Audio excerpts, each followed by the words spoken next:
welcome to Atop the Fourth Wall, where bad comics burn. You know, it's been a while since we checked in with Earth's greatest warrior, Charles Barkley.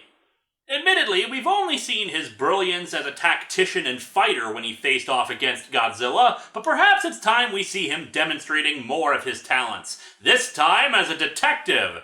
Oh, I'm sorry, that's Sir Charles Barkley, even though he has never been knighted.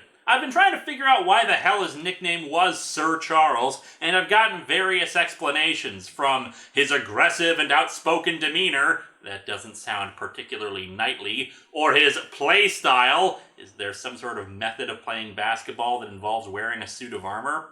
Otherwise, the only other thing I've got is that Charles is an English-sounding name. Because, of course, only English people can be knights. Isn't that right, Joan of Arc, Lancelot du Lac, and Isabel of Conches? But whatever. Today we look at a comic that I really don't know what to make of it. It's an oversized prestige format book. A prestige format book is a comic that tends to have a book spine, a cover made of cardboard, and is usually longer than the standard comic book. For example, Nightcat was prestige format, as well as The Dark Knight Strikes Again. This one, for some reason, has larger dimensions in total for the comic, like the Backstreet Project comic I reviewed last year. And yet, with all these references that I'm dropping to previous reviews I've done, the weird thing is that the main reference in this one is to a comic strip hero I haven't talked about before. So let's dig into Sir Charles Barkley and the Referee Murders.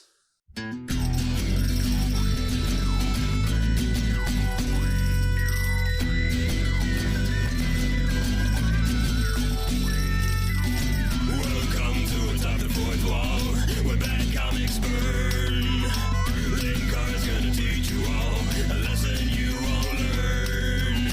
Brodsky, you're not the smartest. Life out, you're not an artist. Anyone who's had a bad comic published, it could be your turn. Linkara, he's a man punch, wears a birdie hat. Linkara, he has a magic gun. Where'd he purchase that? Linkara, coins, robots, Amazon and trucks. Linkara, this comic sucks. Linkara.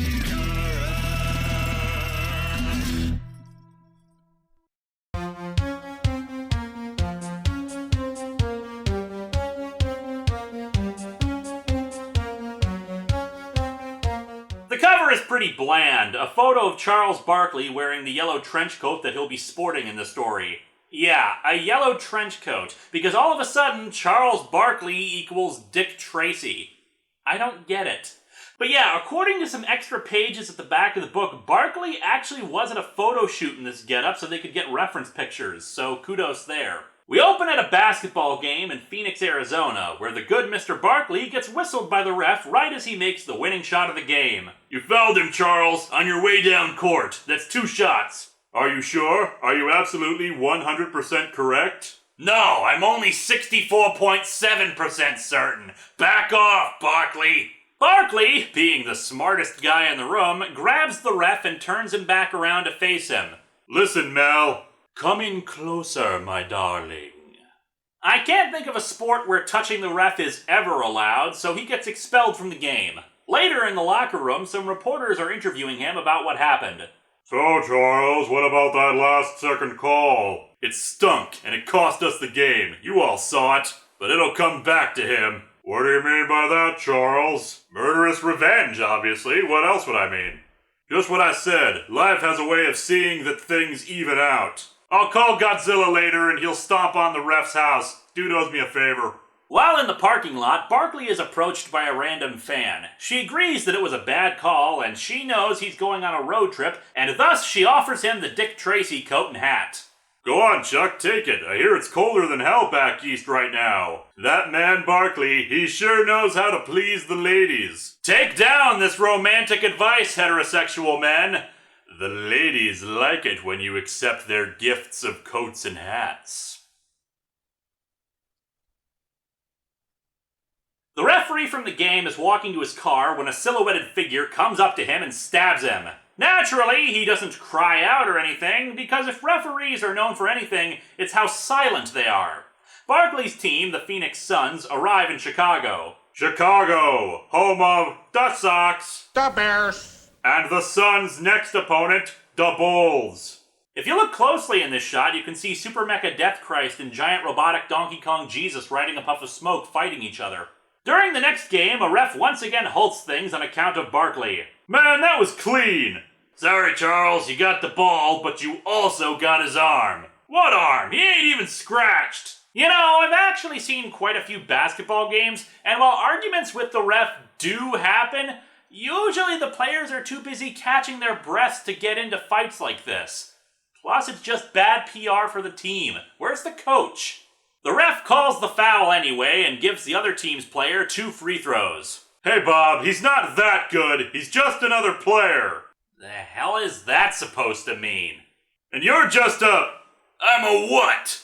Somehow, Barkley's utter silence causes the ref to get really angry, especially in his Bruce Campbell-esque chin.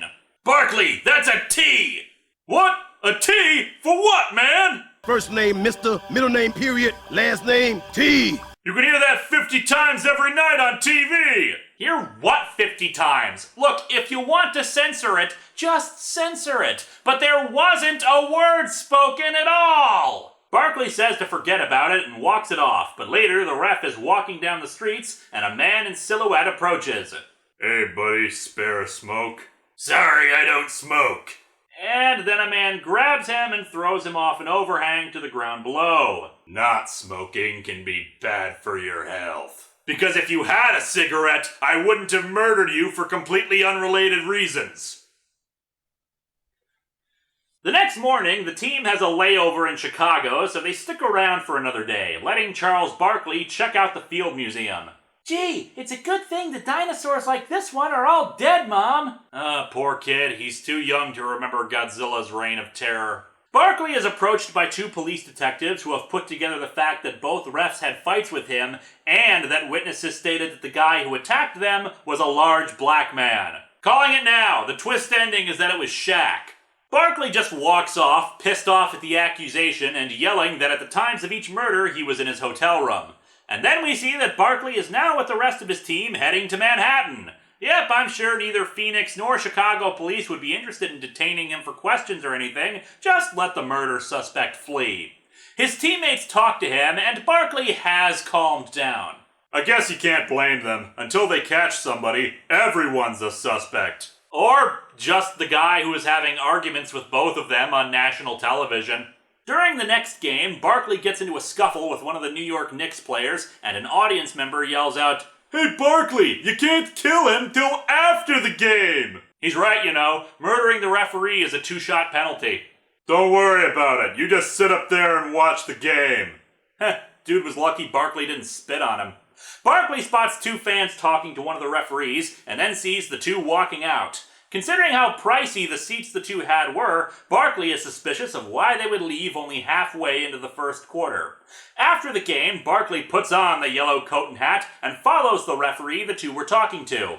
The ref keeps looking behind him and not seeing Barkley. Ah, a bright yellow coat. It's the perfect camouflage. It blends in perfectly to the dreary city, especially on such a big guy like Barkley. He's like a ninja or something. Barkley steps into a deli and buys a pretzel. Chewing nonchalantly, he watches Pickering's every movement. How does one chew nonchalantly? Is there a way to chew suspiciously? Also, why did he waste his time getting a pretzel when he's supposed to be tailing this guy? Anyway, he spots Pickering meet with the 2 guys who had earlier left the game. They duck into a taxi and Barkley hails another one to follow, but before he can get in, he hears screams from an alleyway. 2 thugs are beating up a woman, and of course, it's time for the standard superhero saves woman in alley scenario. It's cliched, yes, but I've got to admit, I still do like it. Even if it's being done with Charles Barkley in a yellow trench coat and hat instead of, you know, a superhero. And actually, this is a pretty imposing drawing of Charles Barkley. Naturally, the intelligence level of thugs drops about 50% in these types of situations, so they start making fun of him. Hey Philly, what we got here? Somebody from the Good Sam Club? You mean a Good Samaritan? Was Good Sam Club really slang in 1993? Nah, he wants something for America's Funniest Home Videos. Where's your camera, man? You got a lot of mouth on you, man. I think it's time for you to shut up and jam. You don't know who I am? You mean besides old and ugly? Well, I know I'm not a role model, but come on! I fought Godzilla! I bought him giant sneakers! And you know, even if you don't recognize him, he's still 6.5 feet tall and looks like he can kick your ass. This will not end well, dudes. And it doesn't, as Barkley quickly kicks their asses and tosses one of them into a dumpster, the other one running away. Barkley carries the woman over to a nearby diner and has some coffee with her. He beat you up before? Sometimes, when I deserve it. Hey, no woman deserves to get beat up like that, you hear me? Any man does that, he's a self-defined jerk. Charles Barkley, feminist. But Vince, he's okay, he's cool. You think you're being cool by hanging with a punk like that? Well, yeah, sure. Are we mixing up PSAs here? I don't think people get into abusive relationships because they're cool. Let me tell you something, girl. Being cool gets you this and no more.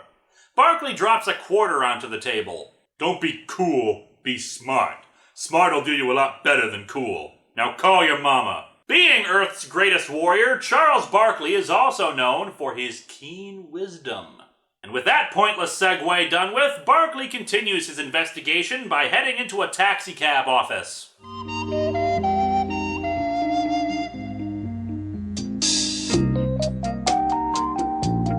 All the people in the office recognize him and just casually ask him what's up, and he asks to go to the dispatcher's office. He asks said dispatcher for a favor. I just missed some friends of mine. They got into your cab number 4826 at the corner of 7th and 28th about half an hour ago.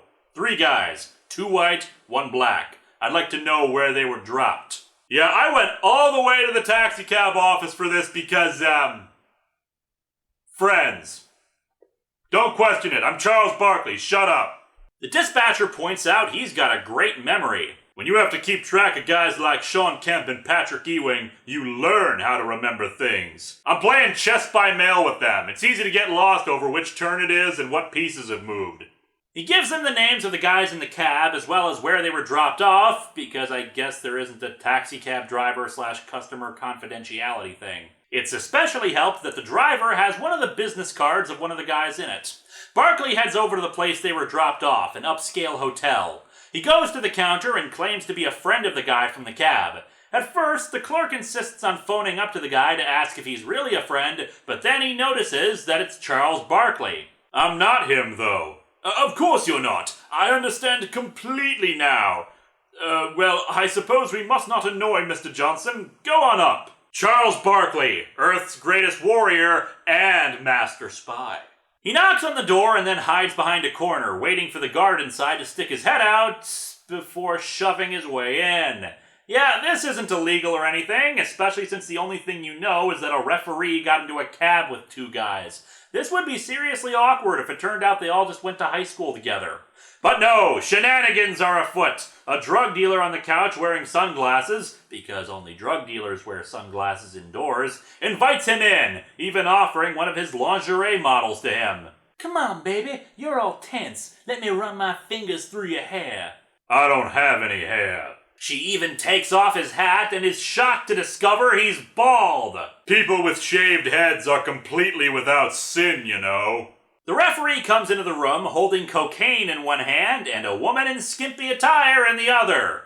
You know, I never thought I'd actually encounter this in a comic, but it turns out the referee with them does indeed have hookers and blow.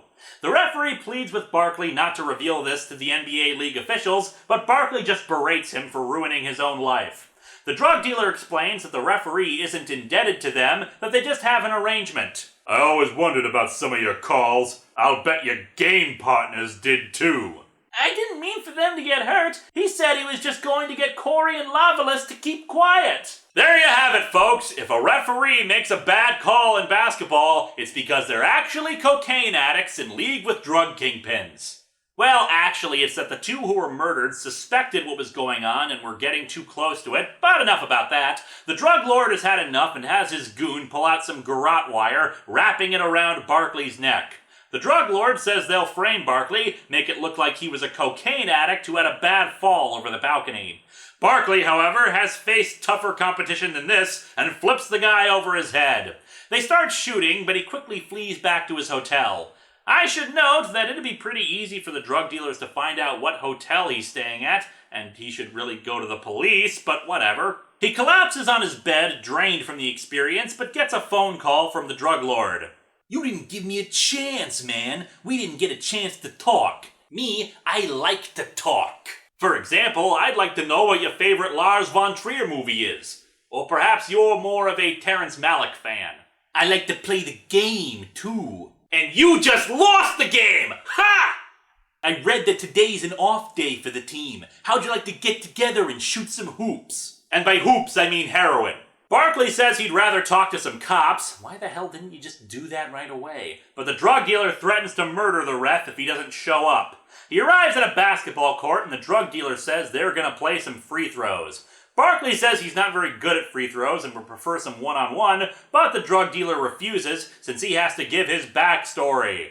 Seriously, he goes into an expository rant about how he used to be a really good basketball player as a kid, but in 11th grade, a bunch of other kids beat him up and broke his leg so badly he couldn't keep playing, which eventually led to him going into drug dealing. Subsequently, he's pissed that Barkley had a good life in the country as opposed to growing up on the mean streets of the hood, yo. Damn it, Charles Barkley! How dare you grow up in a completely different environment! You monster! They're playing for control of a gun. Whoever misses a free throw first loses, and the other gets the gun. You know, you've got him. You could skip all this horse hockey and just shoot him or take him someplace else and go with your original plan. How did you get to become a rich drug dealer by being this stupid? Anyway, I will give the comic this credit. It is actually a fairly tense sequence as we see them free throw shot after shot, the drug dealer starting to sweat.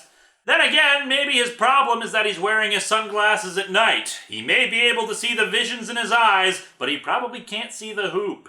Anyway, he loses and tries to cheat by going for the gun, but Barkley tosses the basketball at his face, knocking him out. The ref helps stop the goon holding him, and they're arrested. And so our comic ends with the drug dealers being led away and Barkley saying he'll put in a good word for the ref in rehab. A police detective congratulates Barkley on his detective work, thinking he has off-court talents he could take advantage of. "I'm just a country boy from Leeds, Alabama." And our final panel is the detective shrugging at the reader. This comic is surprisingly decent. Don't get me wrong, the premise of Charles Barkley going off and doing detective work is stupid, but there's nothing horribly wrong with the comic, nothing that insults your intelligence. Aside from the unnecessary PSA about abusive relationships not being cool, but the artwork is competent, and this is probably the best you're ever going to get with this concept. It's just a stupid idea, but hey, I've seen good ideas screwed up royally, so a bad idea pulled off well is perfectly fine. And much as I hate to admit it, Barkley does actually pull off the Dick Tracy look. Who'd have thought?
The first day of my journey brings me south, when I'm supposed to be going north.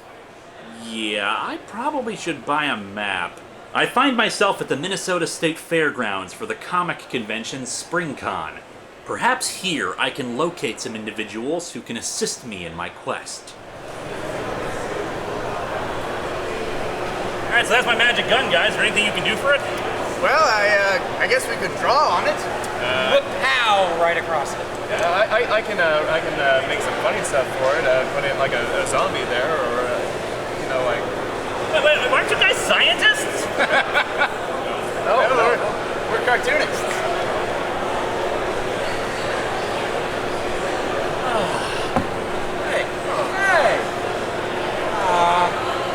While the webcomic creators were of no help, I take the opportunity to meet with some fans and tell anecdotes to them of how things are going with my life. The thing you gotta understand about Snowflame is that he's just so annoying every single time he comes in. Hey, I want to steal your shoes. Hey, I want to steal your show. It just gets kind of irritating after a while, and I know the guy is having drug problems, and I put him through rehab like 3 or 4 times now. I just can't stand it anymore. And you know what?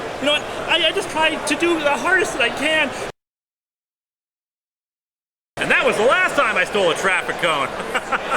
But anyway, so I filled it up with gravy, and then I just tried to kind of marinate it with a bunch of cheese and whatnot. And you would be surprised how good a marinated cheese gravy dish really goes. And you know what? You know what the best part was? It turned out that she was a hairstylist.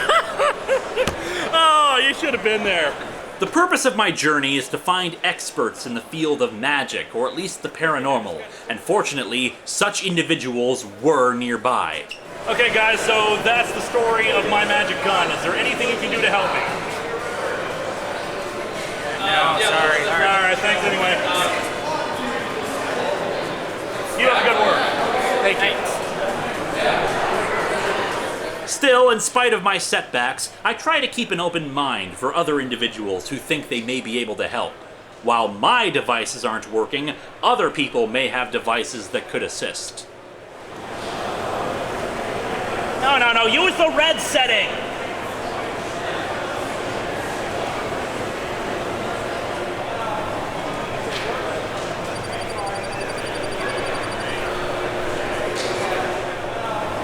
It's important to keep a level head during these situations. In my line of work, it's easy to lose yourself in depression or ramble on and on about things that nobody cares about.